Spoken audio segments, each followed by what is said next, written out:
Hello, I'm Tanzar, and you're you. I've had a lot of comments over the past few weeks asking for an add-on tour to show you the add-ons that I use to make my UI as chaotic as it is and give off the impression that it isn't held together by chewing gum and desperation. And seeing how there's a lot more of you here now, which is, knee-slappingly, call me Aunt Fannying. No, don't do that. Mad, I figured now was a good time to do it. Initially, I thought about just doing the add-ons that you'll see during the war-torn task. However, every add-on that I have installed serves a specific purpose. And I am fully aware that it's not just hoarders that watch my content, and people that actually play the game how Blizzard want me to do watch my stuff as well. So therefore, I will be going through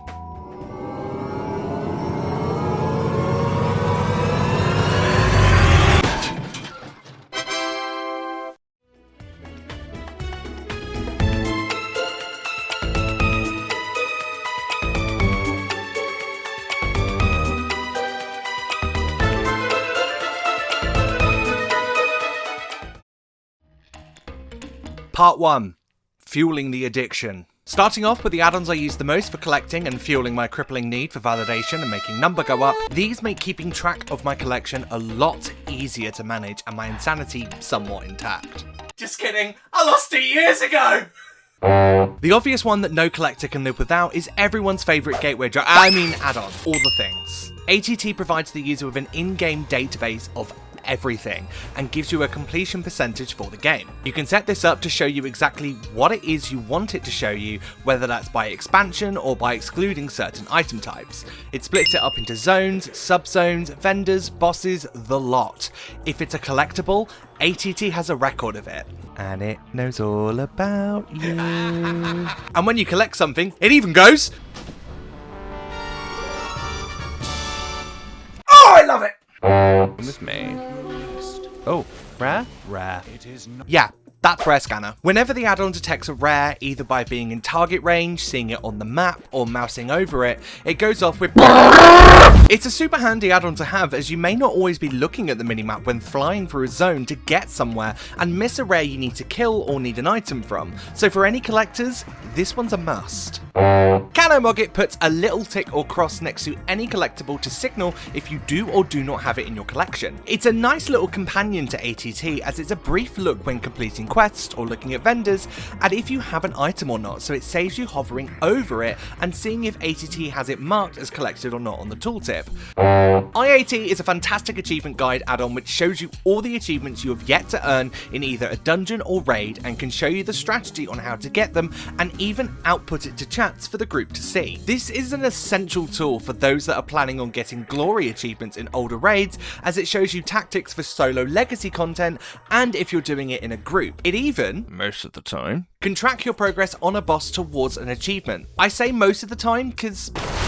yeah, you get this a lot. But the fact you have this in the game and not have to refer to guides, videos, or praying to RNGs that you've done it right makes this an essential tool for collectors and achievement hunters alike.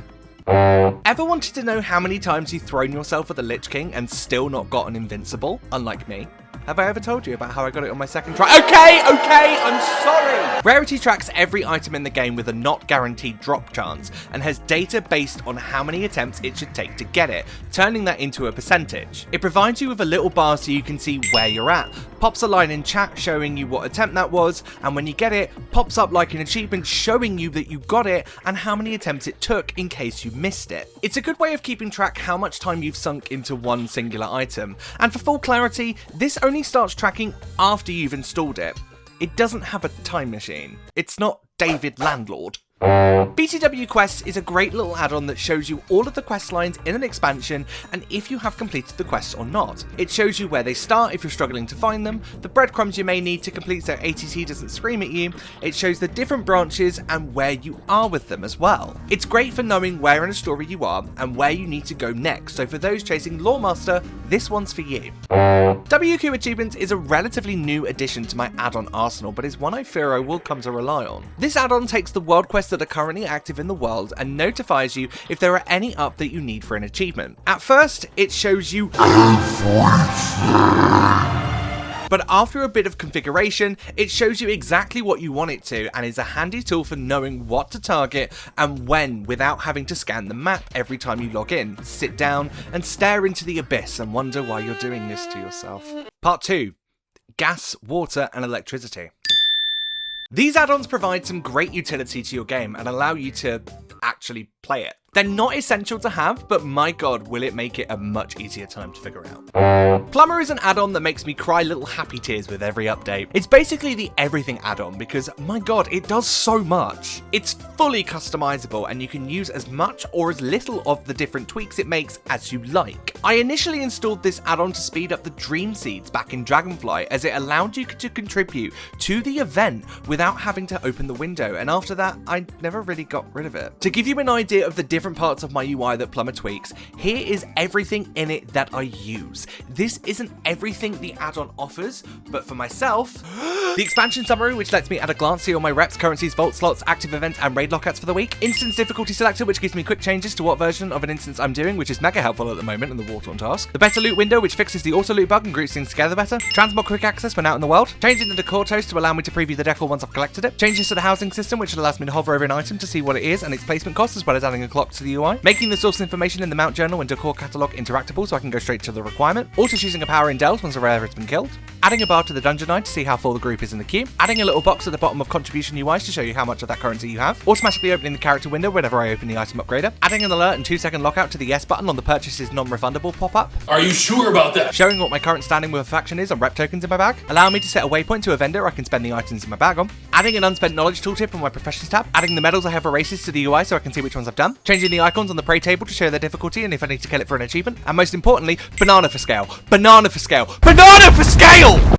Fishing in WoW is like Marmite. You either love it, or you hate it with every fibre of your being and make hating it your entire personality. I used to be on the latter half of that, if you couldn't guess. However, better fishing makes the whole experience easier. By using the interact key feature, it allows you to cast and reel in with one button, meaning it's just easier for you to do it passively. DBM is still there for me, as the new Blizzard alerts still need a lot of work. DBM provides you with raid alerts and reskins the Blizzard ones into ones that are actually usable and easy to understand. It provides you with bars, on-screen alerts for ability casts, and can even play the Final Fantasy jingle like oh my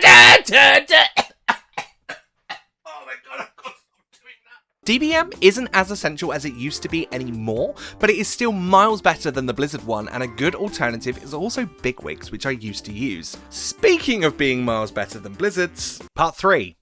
Blizzard UI is shit. Okay, it's not really. It's actually getting a lot better patch by patch. The refresh in Dragonflight was desperately needed and even made me leave Elf UI. However, there are some tweaks that I make to it in order for it to feel more me. Waypoint UI replaces the default Blizzard waypoint and replaces it with one with more detail. It can show you the travel time remaining, a brief description of the quest objectives if your waypoint is to a quest, and the coordinates if it's a custom waypoint. It's not the biggest and most important change in the world, but the little details are what I like.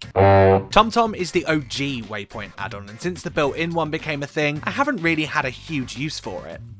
Except, TOMTOM allows you to paste multiple waypoint commands at once, which is great for when you're checking multiple spawn points, or for example, a recent use I had for it, when you have multiple hand-ins for the Tiller's food rep bonuses. It's a great feature to have and makes the huge amounts of globetrotting you do as a collector a lot easier.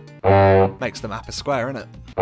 This add-on is arguably the one I get the most questions about. Dialogue UI is a game changer for immersing yourself in the world's content. It replaces the default quest and text box UI with one that fades in, zooms you into the character you're speaking to, and can also be controlled with the keyboard, which feels a lot more natural to me. It also provides you with some other features too that make the game a lot easier to navigate. So I'm not the biggest fan of the default unit frames in the game, and I never have been. Whilst again it got better post Dragonflight, for me I've always used an add-on to change them. I personally these days use shadowed unit frames as it feels cleaner and it's more customizable with the class colors and scale options. But be warned! Midnight kind of broke it. The add-on coal made it so that shattered unit frames doesn't work properly, but there is an unofficial patch available on Curse that fixes it, so if you're installing it, make sure you install that one too. Dragon Rider puts a speedometer on your screen to show you how fast you're going. Following the skywriting changes that came in ahead of midnight, it also puts the vigor meter back on your screen and shows you how many charges you have and how long it takes to recharge.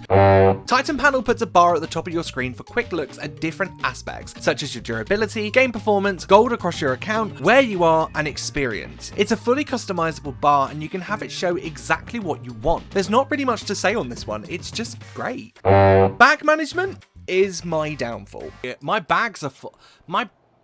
We've come all this way and my bags are full. And whilst better bags doesn't help with my own stupidity, it does make my bags more organised. Oh god, this sounds like an ad read. It isn't, I swear. Better bags organises your items into different sections depending on what they are, and even temporarily puts newer items in their own new section. It's great for when you have no idea where anything normally is in your default UI, as everything has a home. Part 4. Silly. These are add-ons that have no real purpose but just make the game funnier or provide a bit of light entertainment. Firstly, the fact that this add-on hasn't got more downloads than it has is criminal. Intrusive Thoughts is a lightweight add-on that occasionally whispers you from an old god, telling you to do something. Now, of course, this has no gameplay effect, but come on, it's funny. It even has situational awareness. It's great.